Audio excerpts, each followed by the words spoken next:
ไม่ส่งค่าตัวไปมาด้วยวิดีโอคาเฮาในฉันตอบ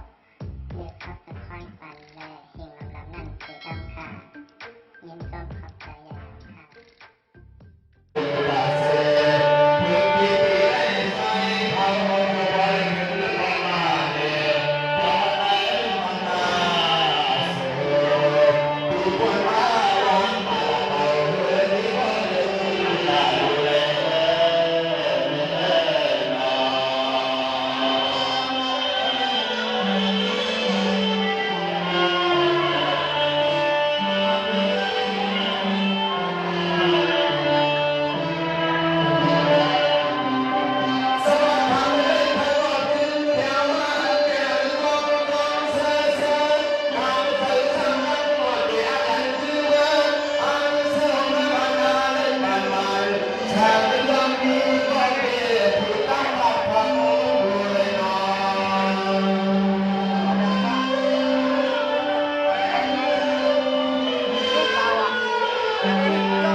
Wow.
ใส่คือใจใจเดียวบนควันในขณะย้อนนั้น所以佢哋考我哋本身ปีบอกต้องเปลี่ยนกันในขณะผมสร้างผมขี่ผมเลี้ยวซื้อผมมือผมมาผมขี่กาผมขี่ก็ผมห้องบ้านก็นั่งเสียงตีนะตอนในใต้มือใต้หนุนเพื่อในรถบัสเซอร์กันก็เลยทำได้สั่งต่อตอนนั้นเอาผมมุนจะตาหน้าสวยที่สาวเขากูก็บนกูหอกูเลยเทวราไอ้ข้าว่าแต่ห้องตาได้บอกกับกูนั้นคือว่าที่กูต้องอยากกูพอได้ถึงไหนตอนนั้นมีดีที่เกิดปีเดือนเดือนเดือนอะไรก็รับที่ไหนก็พอเรามาถึงนั้นเลยนะอันเจ้าเอากับปีมองปีบางไว้เขาเยอะมากที่เท้าเขาเลยตอนนั้นเนี่ยที่นั้นแต่ก็ในที่อยู่นั้นเสียงที่ไปวกกลับมาถึงไปห้องมาผ่าตัดขึ้นในนั้นไปห้องสู้บัตรในตอนนั้นเลยคุณด่าคุณไปอันเดียวสิบเอาคุณควันย้อนเอาใจหนุ่มเพิ่มสถานะของไปก็ลืมเลยแล้วก็รัฐบาลเกิดเมื่อนั้นปัจจุบันที่ไม่อยู่ที่เกิดทำโลกทางนี้เลยก็เลยใจหนุ่มเพิ่มไปมาคุณควันย้อนเสียงด้วยที่พยายามใจหนุ่มเพิ่มบอกเพิ่มที่ตา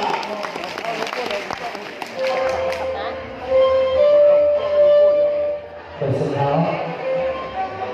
สัญญาขนาดmở xuống hướng này siêu thọ lao và đến bộ cao thời hiện hậu siêu lớn bộ không một con thép hồ màu hồ sao hậu này chỉ có chúng ta siêu áo không có một đứa này áo hậu có bị tay phun gọn này có bị này dự siêu xem lấy cái đó siêu tay mòn đang tháo có đây trong người bạn tay như thế nàyอยู่ที่ใดก็ออกตัวออกลึกในต้นก็อยู่อาจเสียงบางทีได้ก็ย่อยนะแต่ตาที่ลึกมาแล้วมันเป็นแบบนี้ก็หรอกหนูนี่จนไม่เลยก็เลยได้มาเพราะว่าเขาไม่ใช่ทางซ้ายเขาจะบอกใจหนูคือจนไม่หมดสินะเดี๋ยวมันจะได้อันนี้เราผมเราได้ต้องทำแบบที่เราทำอันนั้นสุดท้ายทำแบบนี้ว่าอันเขาก็ได้ทำตอนที่พี่น้องเขาไหนก็เลยได้เรียนสื่อสารเนี่ยแค่เราไปดูทำเป็นของเป็นเสด็จสัมมาสัมพุทธเจ้า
จะเห็นหรออันเป็นผู้ศิลป์ยอดทานมันมีสองข้อนะเนาะย่อการนอกการรับผัดน้องในซ้ำก็เป็นเสียงนั่งยิ้มในซ้ำหนูได้เสียงแต่ที่คือขณะเราเข้าใจต้องเสียงถึงที่คือในวันรู้สึกอะไรเขาพาเขียนเสียงมันเลยซ้ำเป็นเลยดังในขณะนั่งในห้องกันก็อย่างนี้จะเรียกมองใจขันไม่ใส่ยินดีเลยนะเสียงเพลงนี้ให้เป็นเรื่องราวของนี่ค่ะ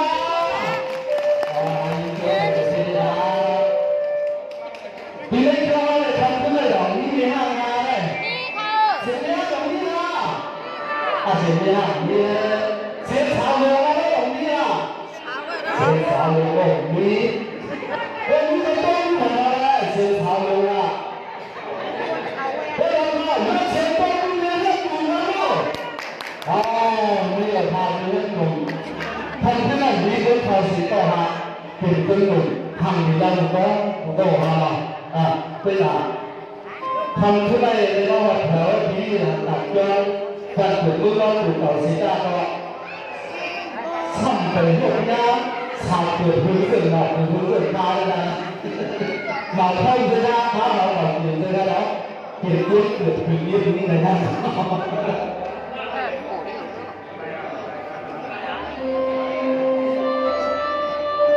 จะเป็นไปได้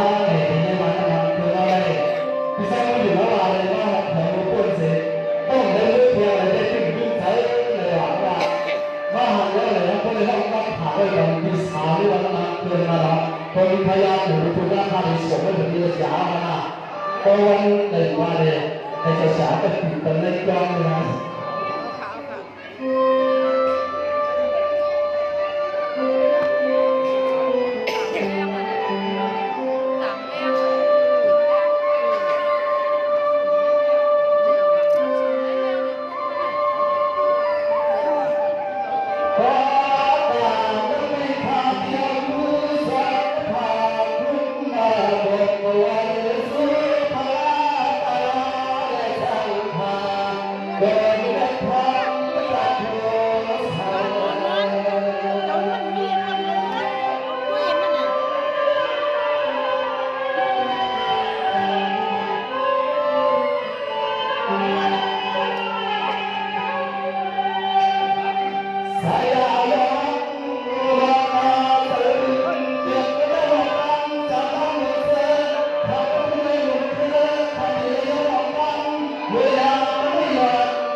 เสียง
Yeah.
กับคือน้องเขา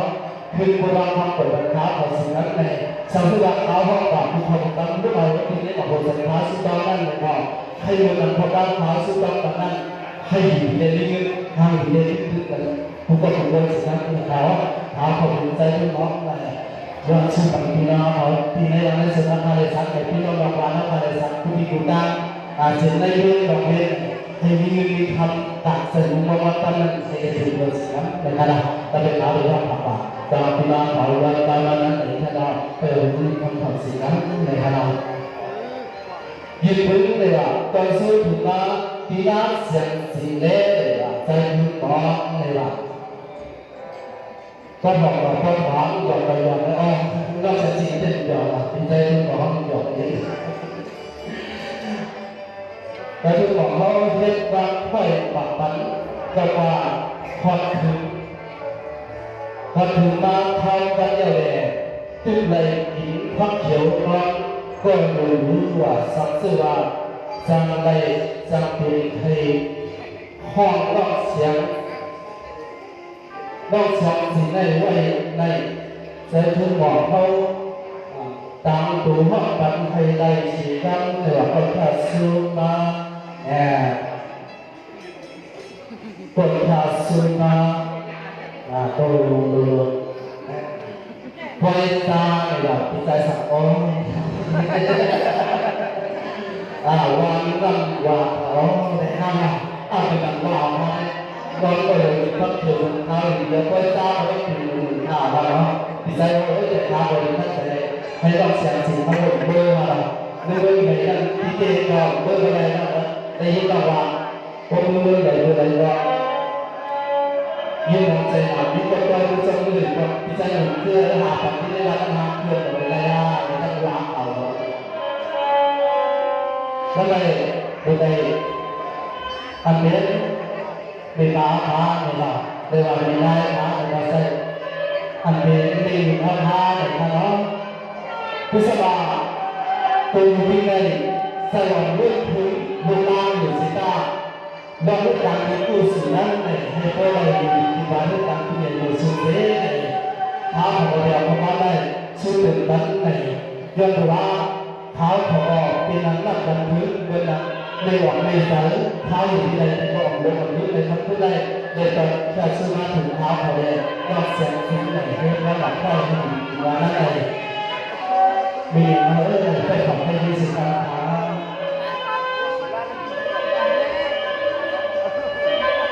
พระอา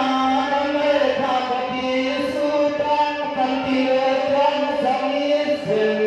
เดี๋ยวมันยังกินยังมันให้ปล่อยจับวันขยันใส่เสื้อมาลาตะเลียงเข้าคนเดียว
คือตั้งอยู่ผู้สวนก็เป็นเดียวกันทำให้วิชาเลยวิชาสมาจอมจอ